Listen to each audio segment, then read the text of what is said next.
वैदेही सहितं सुरद्रुमतले हैमे महामण्डपे मध्ये पुष्पकमासने मणिमये वीरासने सुस्थितम् अग्रे वाचयति प्रभञ्जनसुते तत्त्वं मुनिभ्यः परम् व्याख्यान्तं भरताधिविपरिवृतं रामं भजे श्यामलम्.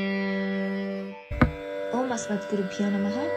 Welcome to day 10 of the Sankshepa Ramayana series. The Prarthana Shloka glorifies the beauty of Lord Sri Rama. In the shlokas I will be presenting today, we see that Rama has been overcome by sorrow after hearing that Sita has been abducted by Ravana.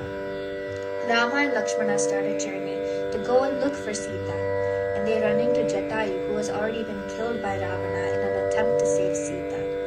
Rama cremates Jatayu and gives him moksha. They also run into Kabandha, a demon, and kill him as well. They also go and find Sabari, who kindly invites them into her home.